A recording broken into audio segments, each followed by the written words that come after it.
So we've set this up as informal conversation. There'll be time for interaction with and questioning from the audience, but I thought I'd get things going by starting a conversation with him the way I think most conversations should begin, with the words thank you. Thank you for what you've done.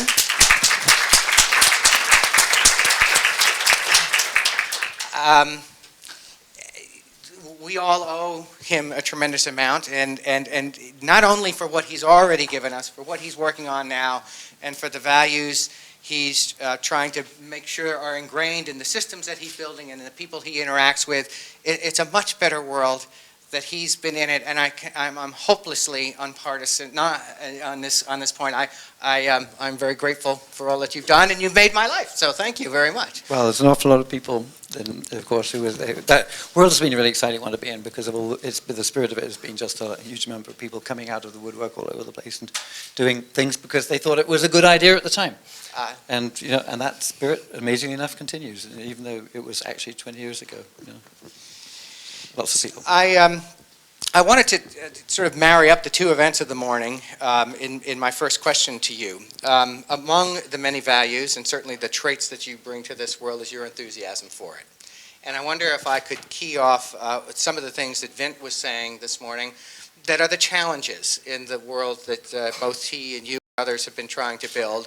And there are a lot of things that he raised in the presentation he gave. I'm particularly interested in your reaction to the challenge posed to you in your work by security threats and the security challenges of the internet, and what Vince so charmingly called spectacular human error. Tell me about how you feel challenged or thwarted in the things that you want to build based on the limitations of the existing internet and the way people behave on the internet. So life, the universe, and everything. How long have we got? So, well, Vince's slides already sort of put down, he had huge numbers of challenges and issues and places to discuss. It was great to see the pointers to the slides which are on the web, go past on Twitter.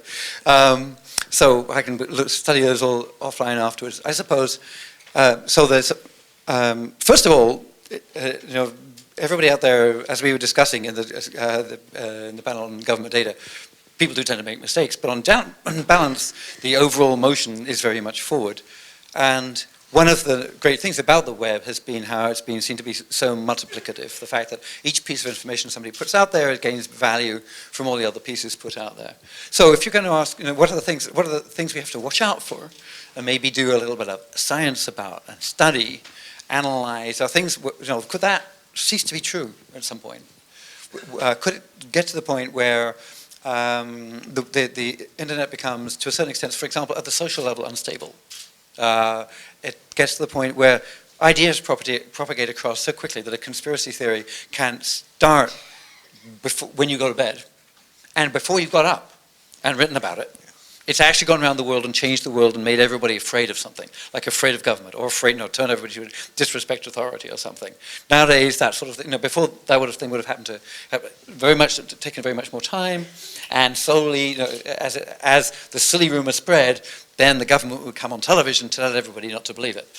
Okay, but now, in fact, it's running. So we're changing the timescales of things. So we have to watch whether this thing which we're enjoying so much, whether we have to be aware of things like tipping points and phase changes, as been described, and so that's just one little thing. But in general, it means the general thing is, though we should study, we should be aware of the properties of this web that we have. And in fact, in the 2 days at the beginning of this week, in this very room, we had 2 days of very interesting web science discussions, the Web Science Conference.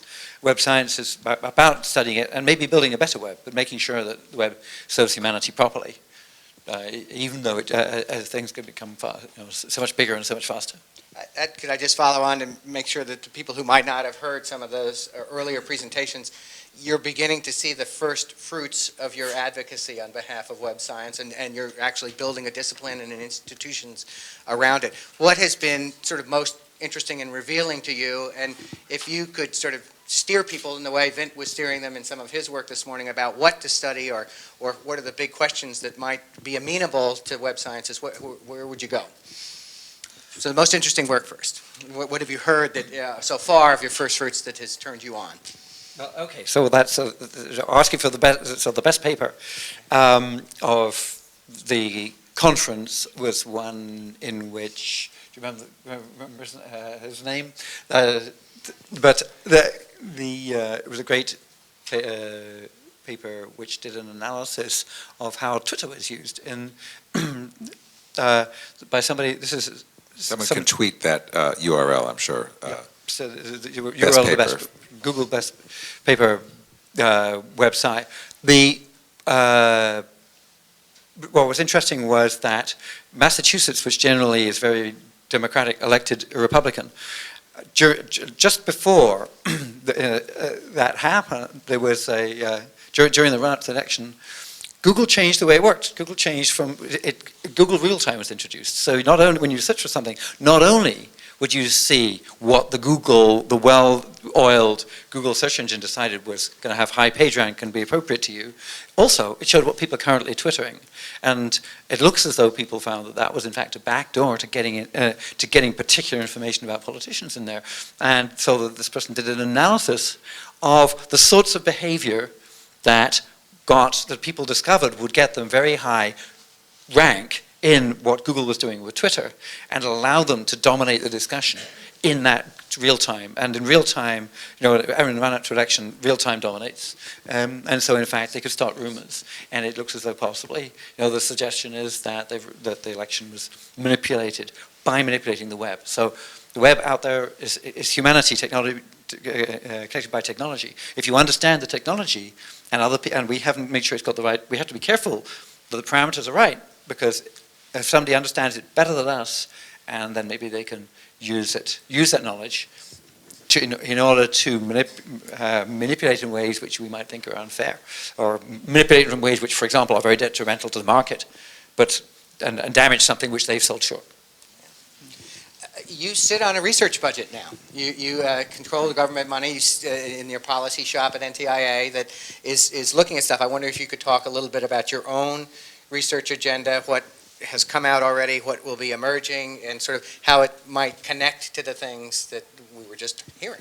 Well, I can say first of all that at NTIA we're especially eager for a great new crop of web scientists to emerge very quickly, like by this summer, so that you can all come and help us understand how things are working on the web. I'll tell you where our research is starting, and I should clarify that we do, in some sense, two different kinds of research. We do policy analysis, which is really looking at different policy options to achieve different policy goals. But we also do a fair amount of quantitative research.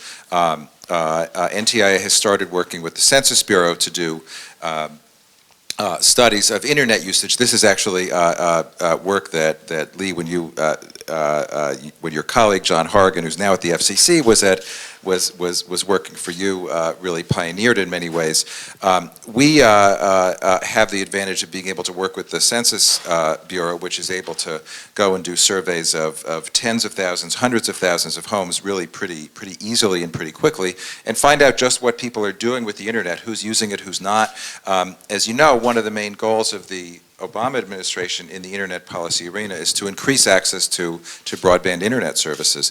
And what we know is that about 65% of the United States, 65% of the homes have broadband internet access, 35% don't, obviously. So the 65% are kind of interesting to marketers and to others, but from a policy perspective, what we're really interested in is who are these other 35%? Where are they?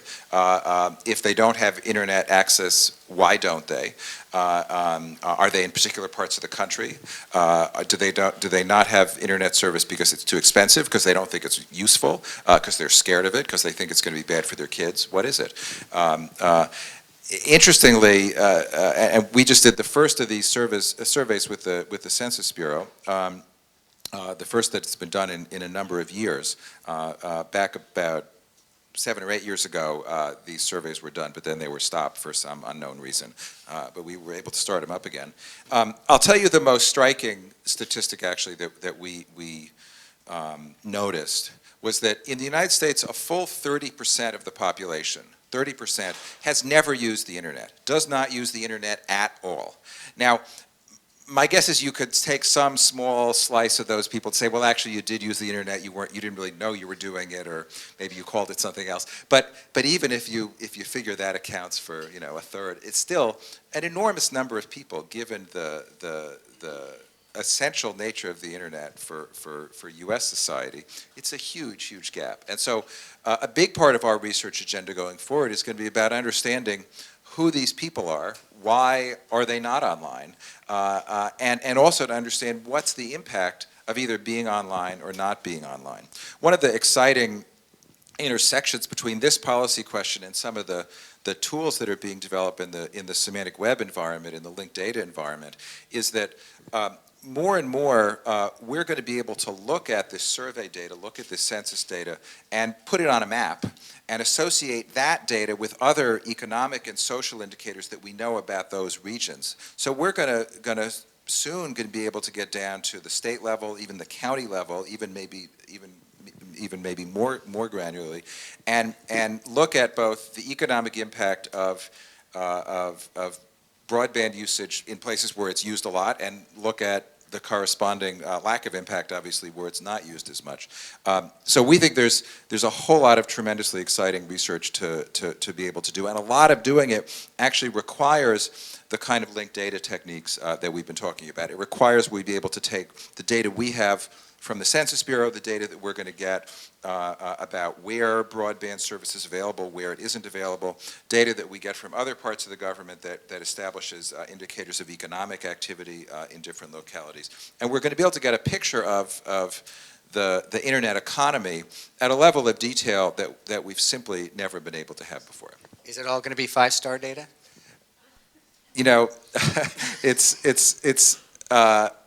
The answer is eventually it all will be. I'm very confident that eventually it will be. The challenges of getting from releasing data in a scanned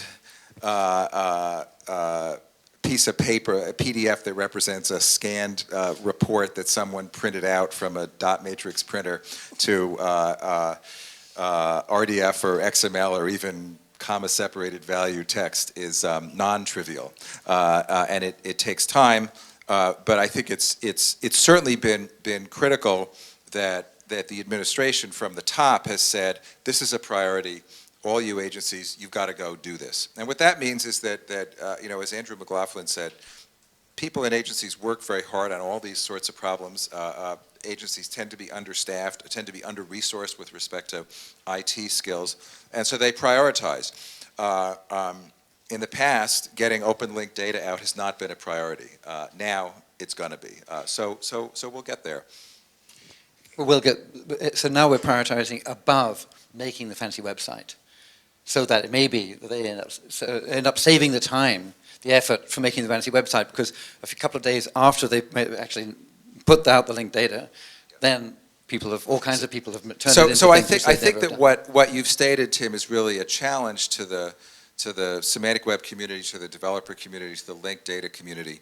Make sure that governments, that other large institutions and small institutions have the tools so that we know that once we release data in raw form, that all the beautiful graphics and fancy analytics and penetrating analysis will be able to be done by the tools that I know this community is going to make readily available. That's when agencies will say, yeah, we don't have to spend all the money on elaborate web publishing with the fancy graphics, that once we get the data out, those things will then appear. We're not there yet, as you know, and I think that's what we all have to work on together.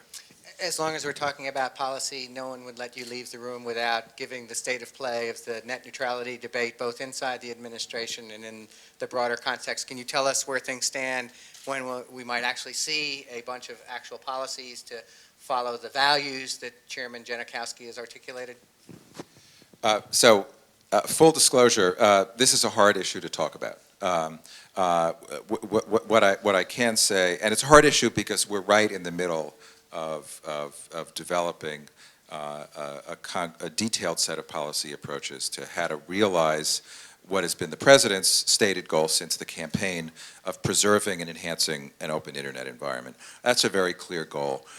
There's very broad commitment to that. There's commitment to that at the FCC. I think there's commitment to that in Congress, and there's certainly commitment to that in the White House. As you know, Lee, and so I'm just to do a kind of a quick audience survey. When Lee Rainey says net neutrality, to whom does that term have meaning? Net neutrality. Interesting. Okay, about maybe not even half. Maybe okay. So let's just start at the beginning here. For over the last couple of years, there have been several incidents in which internet service providers in the United States have either blocked or degraded certain kinds of traffic. In some cases, it's been traffic from certain kinds of applications, like voice over IP applications. In some cases, it's been traffic from peer-to-peer networks. In some cases, it's been activity that, in most cases, it's been ISPs saying they have to control the way that people use their internet connections in order to manage the overall service quality on their networks, and so that one user or a small number of users doesn't degrade the performance available to everyone else on the network. Back in 2005, the Federal Communications Commission issued a set of principles which said that internet service should be provided to people according to four basic principles. They were sort of four rights. They weren't formal rules that the FCC issued, but they said, here's how we think the internet ought to work. You ought to be able to use any application you want on the internet. You ought to be able to access any content you want. Particular providers shouldn't be discriminated against. And prices and terms should be clear. Since then, there have been, as I said, a couple of incidents in which internet service providers have blocked certain kinds of traffic or degraded certain kinds of traffic. There have been some court cases about this in the United States. And where we are now is one of the internet service providers, Comcast, that was found to be in violation of these principles by the FCC, went to court and said to the court, well, number one, we're not going to do this anymore because we'll provide open access to the internet. But number two, the FCC has no right to tell us what to do in how we offer internet. That they don't have the authority under their statute to regulate net neutrality. So the court came back and said, agreed with Comcast, with this one particular internet service provider, and said, well, the FCC does not appear to have authority, at least in the way that they chose to exercise it. So there's now a question mark about how we're going to guarantee that the internet really does remain open, free, and non-discriminatory. That ruling came down less than 30 days ago. So the FCC is looking very hard at how to fulfill what they think is an important policy mandate. The White House is looking very hard with my agency at how to fulfill this mandate. So I think the next couple of months are going to be an important time in seeing how we go forward. The interesting thing to me is that while there's a very vigorous political battle about what the authority of the Federal Communications Commission ought to be in this area, essentially everyone on all sides of the debate, whether it be internet service providers or large web companies or consumer advocates or almost anyone else, everyone says, well, yes, of course, the internet should be open and non-discriminatory. So the optimistic view is that we'll get there quickly with a minimum of rancor. That may be a little optimistic, the last part. There will be some rancor. But I think that, one of the concerns that the administration has brought to this question from the beginning is we want to make sure that the internet is open, number one. That's clearly critical for the way the internet has functioned for the development of all the innovative applications and services that sit on top of the internet, the World Wide Web, not the least of which. it's clearly vital to have an open environment. I think at the same time, having an environment of uncertainty, not knowing what the rules are, is not going to be good for anyone. It's not going to be good for investment decisions that we hope broadband internet service providers are going to make. When we think of closing that 35% gap in internet service, we certainly want to make sure that there are internet service providers, either existing ones or new ones, that feel that they can have a viable business in providing high quality, high speed internet access. So we have to make sure that the rules are clear.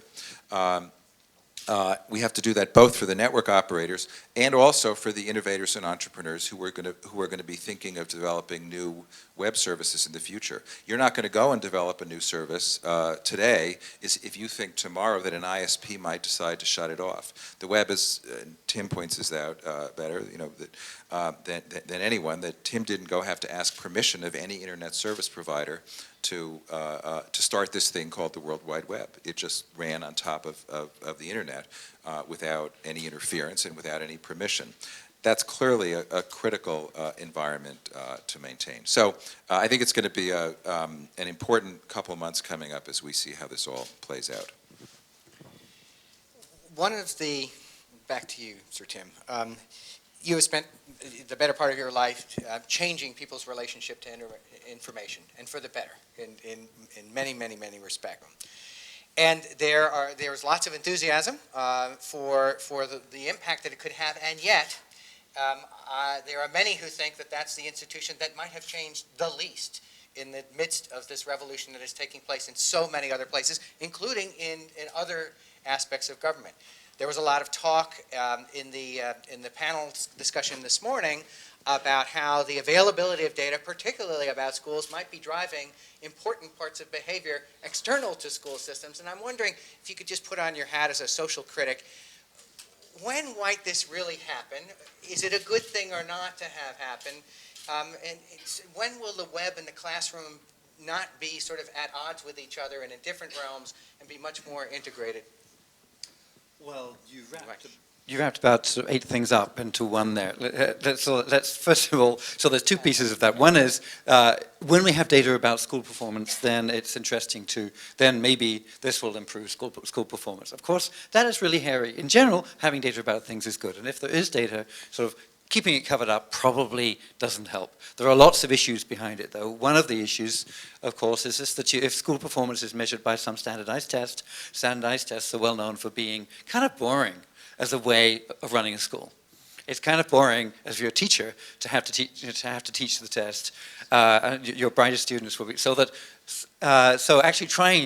a huge number of potholes there if you try to assess school performance and then reward people. So maybe in fact you need to be much more subtle and much more sophisticated about that. There are some potholes it's easier, because you can measure a pothole. You can assess the damage to a tire. You can give it a star rating, just like you can give government data, and then you can have sort of bake-offs between nearby towns as to which one wins when it comes to the quality of their potholes. But schools is much more difficult, so that's much more a trap. Then there's measuring schools is one side. Then there's actually sort of schools not being at odds with the internet, but actually using it, being on the web. I don't know whether he's here. Just bumped into somebody during the Web Science Conference who showed me how he was setting up in very rural, in African country, I forget which one it was, in Zambia, I think. This gentleman lives in Zambia. His wife is a doctor. They flew out together, and he puts in internet connectivity, puts in mesh networking, puts the occasional uplink to satellite, and he's getting the kids there to learn how to come to school, to learn using materials which are on the web, to do things. He showed me an example of a video he had of his daughter learning to play the piano with remote MIDI over Skype with an American tutor. Okay, so there's some really nifty things going on there. One of the things at the university level, for example, is that MIT decided that they would just put all their courseware online. So the Open Courseware Project, OCW, at MIT, was just a decision because it seems like a good idea. would it destroy the idea of the Institute of MIT as being a place where you had to go? Doesn't seem to happen yet. A lot of people followed it, so now there's lots of OpenCourseware out there. So there are some things, and that OpenCourseware is getting reused in all kinds of ways. It's open licensed, and so people are using it. If you've got to put together, suddenly you're asked to teach a course which you actually don't have anything prepared for, but you know your stuff, you can pull down the MIT OpenCourseware. So there's some areas in which I think the internet is really starting to being seen to be used. When you go back to the original, my original desire would be a huge, great sandbox. So, much more of a collaborative medium. So one of the things I don't see enough is people teachers collaborating from different countries to build the same piece of courseware, things like that. I'd love to see students collaborating on projects across international boundaries, across boundaries of socioeconomic status, for example, and language and things. So there's a huge number of things which which sounds like they would be great and which were going to be a lot of work to put together. And so there's an awful lot, huge amount to do, of course. Vint this morning talked about some of his own surprises as he's watched his mechanisms grow. I'm wondering what has caught you by surprise since you unveiled the web and made it freely available to all the rest of us. Well, I suppose one surprise was that people were prepared to write HTML code out by hand. By 1989, it was modern times. People were not writing word processor files. There was a time when you wanted bold using a computer, you'd write a new line and you say dot bold, and you dot commands, you use dot bold and dot unbold or something, but the stuff on the line between it would be printed in bold when you processed the file. People had stopped doing that. They got this thing called what you see is what you get, WYSIWYG. They had WYSIWYG processors so they could look at the screen and have a certain confidence that when they hit print, what came up on the printer would be what was on the screen. And I assumed that was just sine qua non of any computer system. So the original web browser was an editor, which was a WYSIWYG editor, and I was staggered to find that people wrote their own HTML pages. And in fact, browsers came out which weren't editors and didn't have this WYSIWYG, browsers came out which had all kinds of features, which you have to write the HTML tags. And so this culture in which there are millions and millions of people who write HTML tags by hand, or using all kind of weird, crude tools, that was a shock. I still haven't recovered from it completely. I'll ask you a different version of the surprise question. You've gone from the world of advocacy and outside the corridors of power, now you're inside. Andrew talked a little bit about some of the surprises he's seen from his White House perch. What surprised you? Well, I'll give you one. I'm not sure it's a surprise, but one phenomenon that's become very clear to me in moving from the private sector to the public sector, and it's. I don't want to say this the wrong way, but it's the relative powerlessness of the public sector and the extraordinary importance of the private sector. And I don't really want to sound like a Republican exactly, because I'm not. But I'll tell you though, Lee, you started off thanking Tim, and I think the importance of that thanks to people like Tim and Vint and the thousands of other people in the internet and web community who made the internet and the web happen, technically and operationally. The importance of that is that could never have been ordered up by any government. It's just impossible. No one could have figured out even what to do or what to say, and it's because of, again, something that Andrew talked about. Governments are appropriately very careful about what they do. These guys were not, in many respects, very careful. to the great credit of both of you, the private sector institutions are able to take risks, are able to try things that seem crazy. And what's really interesting to me, again, looking from the public sector side and seeing, the incredible value of this institution, the internet and the web that's created,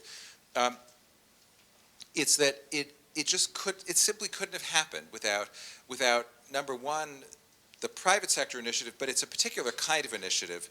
It was really a voluntary and only partially profit-driven initiative. Of course, the profit motive kicked in at some point, and it wouldn't have happened. We wouldn't have had the scale of the internet or the scale of the web without commercial innovative energy. But the kind of core of the idea really was a bunch of, came out of a voluntary effort that was motivated by something other than profit. Someone described to me or analogized the current open source software movement as being a little bit like the excuse the sexism, the gentleman scientist of the Victorian era. People who had the means and just kind of felt they had the obligation to contribute to the world. And I think that this is really something very extraordinary about the way that this whole environment that we now have has emerged. And the question that I would say I have, again, sitting on the public sector side and realizing that there are a whole series of critical social imperatives that we have to fulfill, whether it's enhancing access or addressing security issues, addressing privacy issues, all these hard policy problems.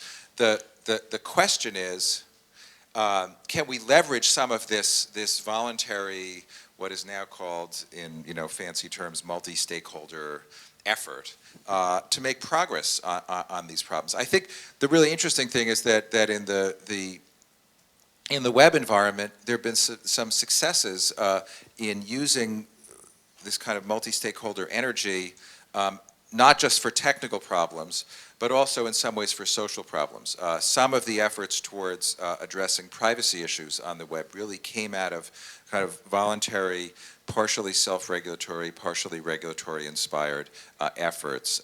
Some of the efforts in developing techniques for protecting children online from either inappropriate content or from harmful content really came from voluntary efforts by lots of different advocates and individuals who care about those problems. And I could say, again, from the perspective of sitting in the public sector, we can do a whole lot to encourage those kinds of efforts and to learn from those kind of efforts and to try to magnify them and make sure that they have the reach that they ought to. If we tried to order them up, it would be a much harder task. I'm going to open this up to questions from the audience now. What are the mechanics of this? We're just going to hand out there are microphones. Use the microphone over. Okay, it'll be handed out Oprah style to you as you raise your questions. Maybe is there anyone who has a question now that we can get to quickly? Okay, back there in the yard. I'm a teacher. I can talk. We're actually recording this, and it's for the grander purposes of the conference. Yeah, and you don't need to use your outside voice here. So as a teacher, and I prepare pre-service teachers, what do you envision? You talked about the odds between the classroom and the internet. What would be your perfect classroom environment for any child to grow up with? Technology. Mine, I'd ask you what would be yours, because I think we ought to be. I used to ask you what's yours, and we'll try and produce web technology to make it. My perfect environment when I'm using the web is just personally the thoughts of the way I like to interact with the web. I like to have the biggest screen I can possibly buy. I get the best sound system I can afford, and I connect them up to the fastest computer. And I get the biggest, fastest internet connection because life is too short, and I've got lots of stuff to do. And then occasionally, I spend most of the time working hard with reading something in one window and comparing it with something in another window and writing something in another window, all on the same screen. And then every now and again, I find it's something which is HD movie, and then the sound system really helps. And stuff, but what I want is software which allow me, instead of to be a couch potato, or sort of even though a clicking couch potato, is software so that actually on there, there's you and there's Vince, and we're following up this conversation, and maybe I'd like to go. I'd actually in the future, maybe in the next few years, actually you'll be in stereo. I'll be wearing these Polaroid glasses. I'll have a rather more sophisticated, even more sophisticated screen. You'll have a stereo webcam. And I'll be looking at through a massive screen at a synthesized room, which has got all the people in the conversation in it. You can bring your kids into it. So I think in the future that actually the interface, pixels are getting much cheaper, screens are getting bigger. I don't think people notice that soon you'll be able to buy a screen as big as that wall without having to pay too much, and then suddenly everything will be covered with pixels, happening in some places already. So I think that the ways we can build interfaces are changing, but software to drive it, software to allow me to really interact with with more than one person in a room, software to allow me to really investigate the massive data out there. I think I've got some students who sort of are just nibbling at that problem, but I think there's a huge ways in which we can make some really much better job of it. So let's hear your answer.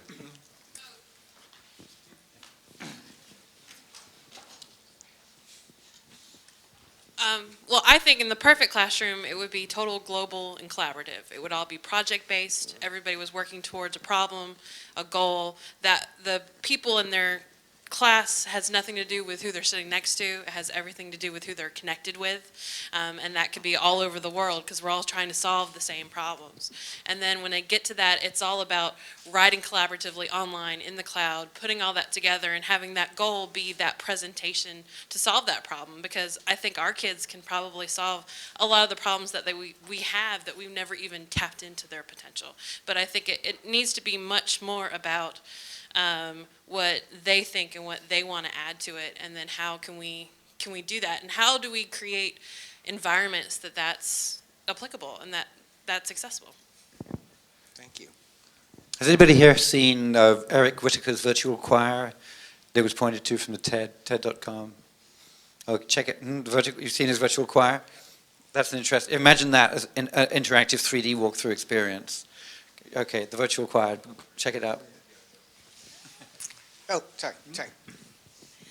Person with the mic, So this is going to piggyback on that a little bit, because to have that vision work, we have to be connected to the internet ubiquitously, pretty much, and at speeds. You kind of sidestepped, or actually didn't even mention, 65% of Americans may have access to the internet through broadband, but what exactly does that mean? Can you speak to getting faster and spectrum and alternatives to wired broadband? So faster and spectrum are not always perfectly aligned. Well, no, there's an interesting relationship. Let me talk about the wireless issue. So when we look at the 35% of households that do not have broadband internet access, and in our study, broadband meant anything that was DSL or up, just to be concrete. And that will obviously change. And I think it's very important that we recognize that broadband speeds are going to be a moving target. They have to continue to evolve upward. But what do we know about the 35% of households who are not online with broadband access today? We know they're disproportionately rural. And it's interesting, in asking the question to the rural population in our sample, why don't you have internet access? 10 times more rural respondents said it's because either it was not available or the cost was too high than did urban respondents. So urban respondents are complicated, but in some sense the rural problems are almost more straightforward. They simply don't have it, or it's just too expensive. And again, that was the dominant answer. So what does that mean?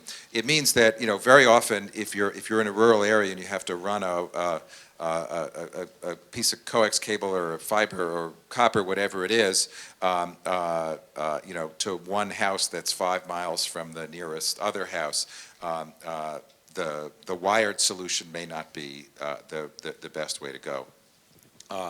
As part of the FCC's broadband plan, there's a very strong exhortation to identify 500 megahertz of additional spectrum that can be used to provide wireless broadband internet access services. We're on the way towards having 4G services. That will be a first important step in broadband internet access. I think there's a whole lot to learn, really, about how to provide, about the cost-effective ways to provide wireless internet access service in all those hard-to-serve areas around the country. And I think the best way that we're going to learn is to free up spectrum, as Vince suggested earlier, having the right mix of some licensed spectrum, that is, you get one carrier gets exclusive use of some chunk of spectrum, and unlicensed spectrum in the way that Wi-Fi services today are available. I think is going to be critical, but that's going to be an essential part of closing that 35% gap. I'll tell you one other thing that we've done at NTIA in the near term to begin to address that problem. We under the Recovery Act, the stimulus spending that the U.S. Congress enacted at the beginning of this administration, my agency, NTIA, was given about $5 billion to spend on broadband infrastructure improvements. That is, grants that would go out to anyone, commercial entities or non-commercial entities, to build a variety of different kinds of projects to make broadband services available to unserved and underserved areas.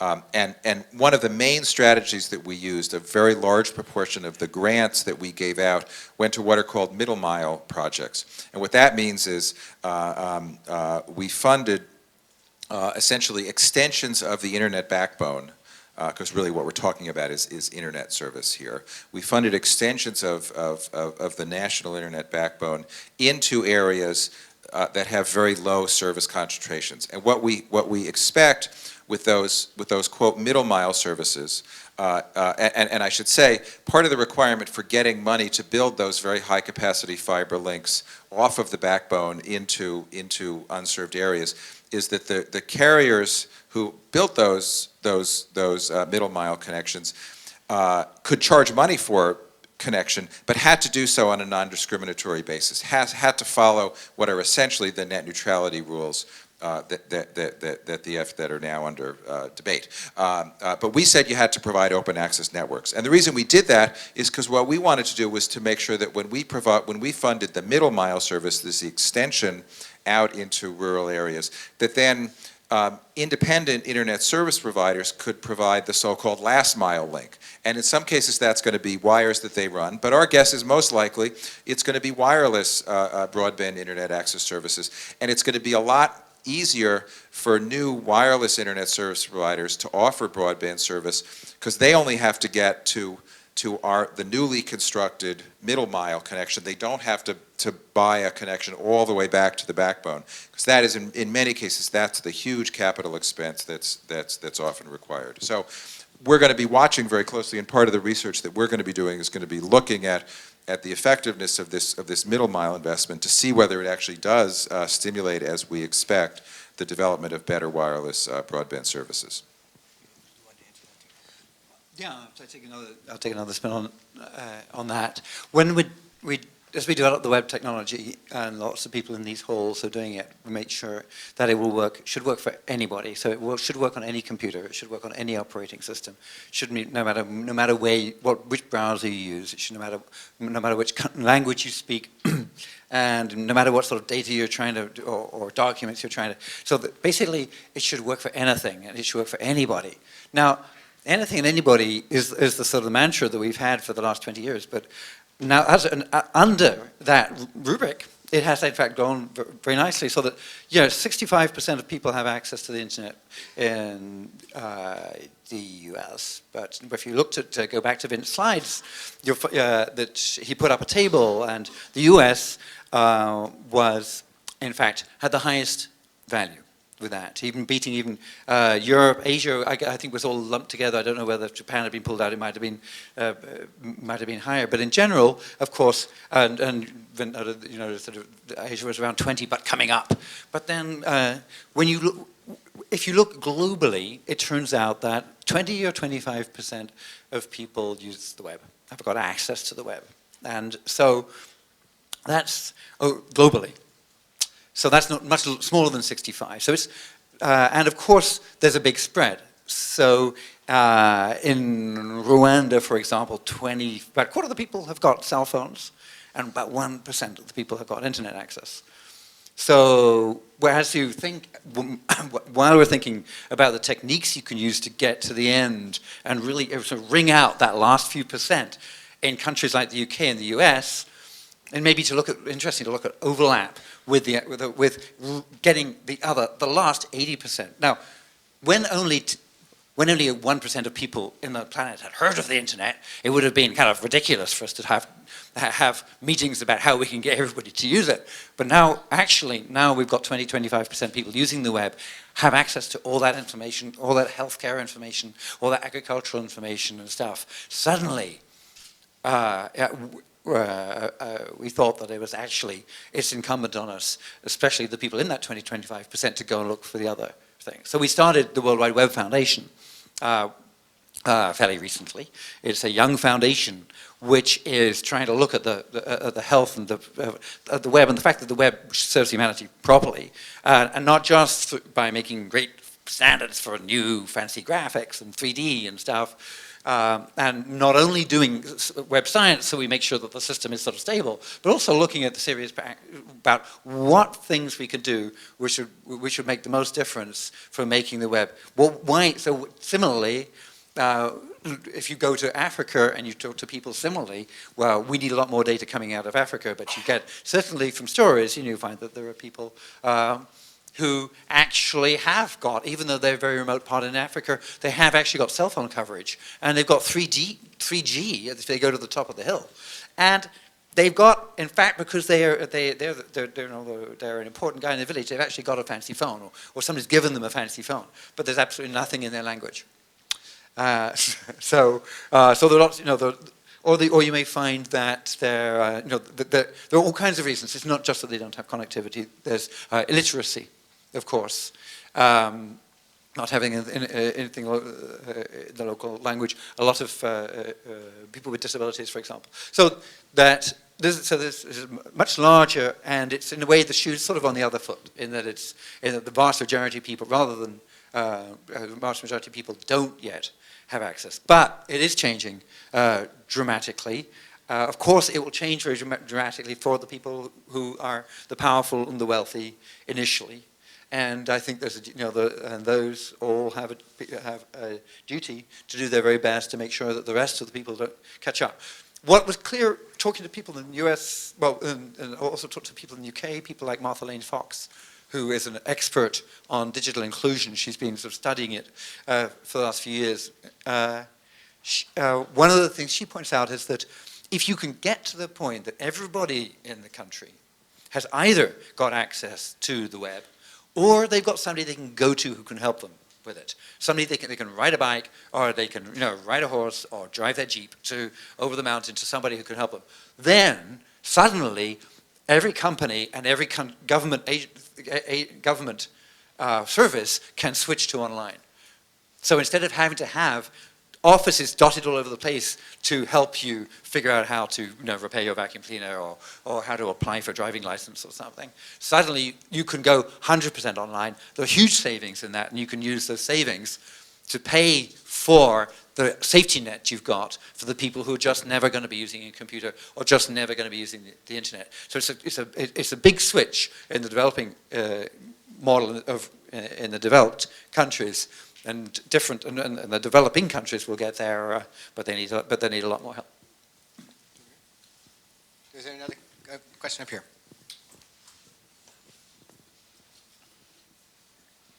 I have a question.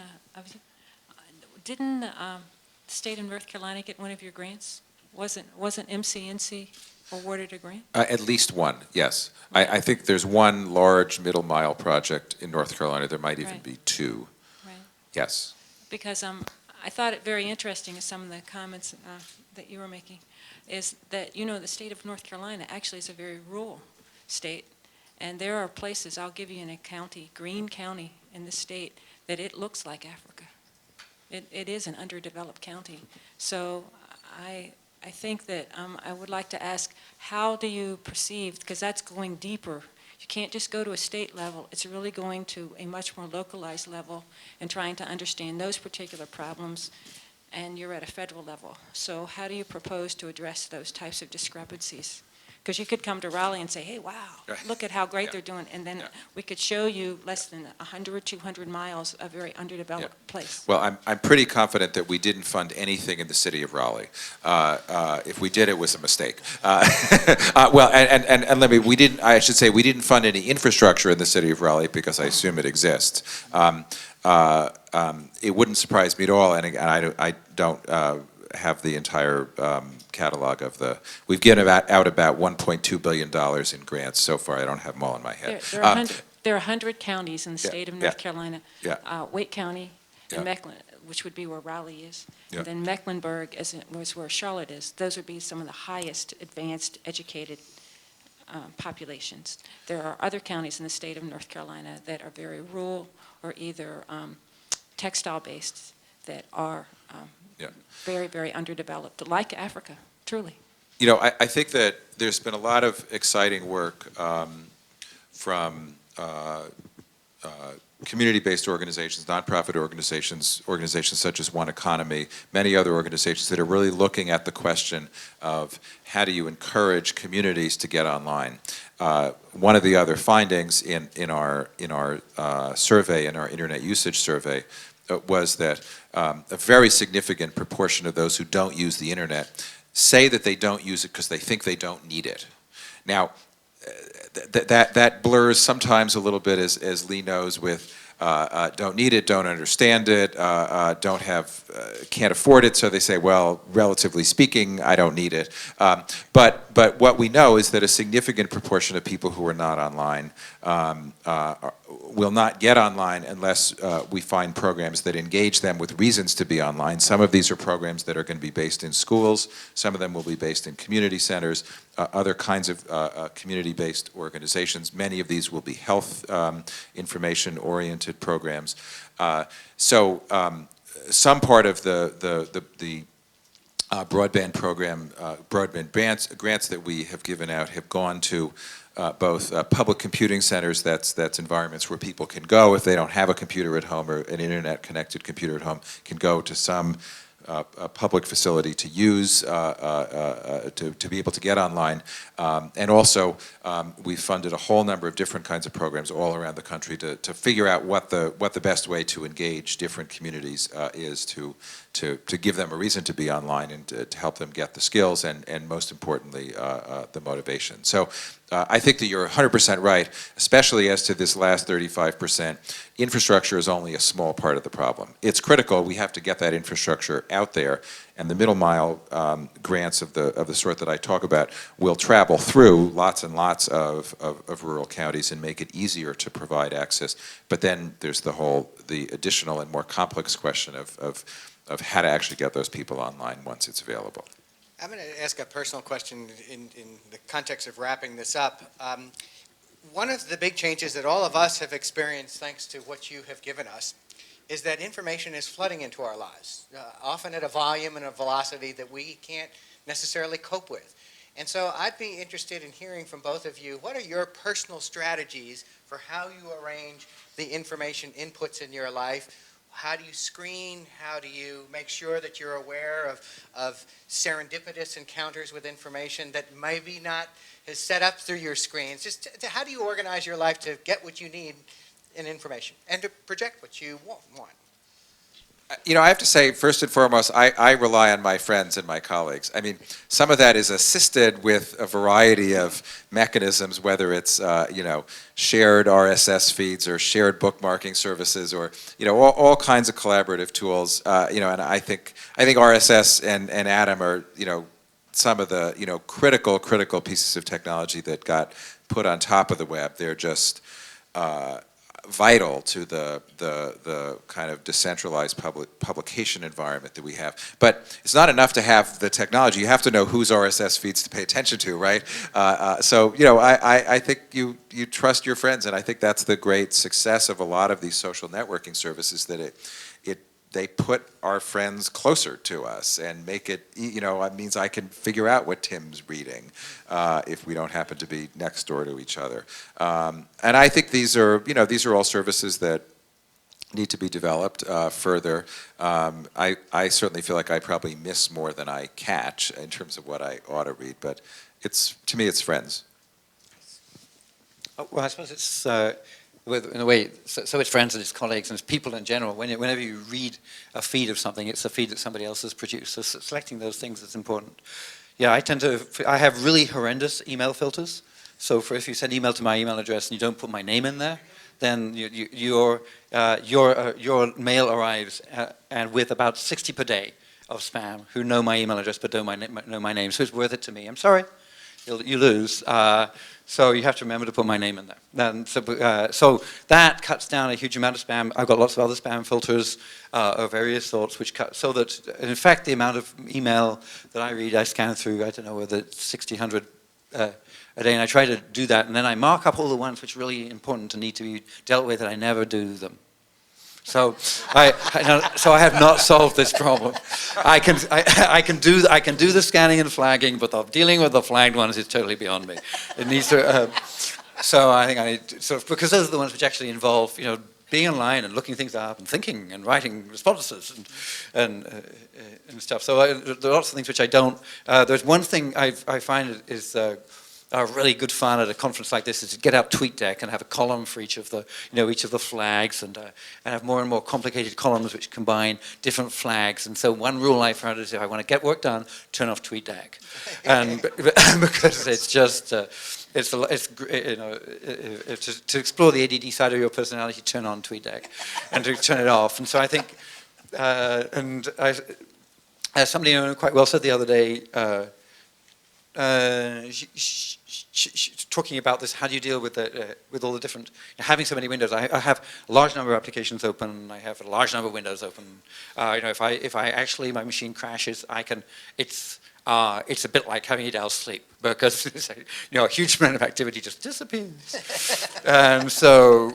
I heard somebody say the other day that when they finish with a window, they just, when they don't think they're going to use it, they close it. And I thought that was really novel. So that's another tip that I heard out there. Well, the final, it will be a question. There are lots of people in this room who are making your web better, and I wonder if there's a final word that you'd like to pass along to them about the improvements that they could make that would make the kind of things we've been talking about function better and just generally, exhort the crowd to do things that you would want. What would you encourage them to do? Besides wear the sticker and do 5-star programs. Well, I think you should realize that the whole thing has been a huge collaborative effort, and as I said right at the beginning, and it continues to be a collaborative effort. Get involved, each new fancy thing you can do on the internet comes because somebody has thought about how computers can communicate in new ways. That generally typically involves inventing a new computer language which allows two applications, an application to communicate with itself across the internet, and that happens. And there are lots of groups of people getting together and making sure that computers talk the same language. So producing standards, join those groups, lots of groups of people who are using the technologies maybe for the first time. You may find locally there are groups of people, for example, who are learning how to put government data on the web, who are learning to make web pages which will just be made with HTML and CSS and will actually, in 3,000 years' time, will still work and will still look the same even on Windows 3000 and IE 947.2.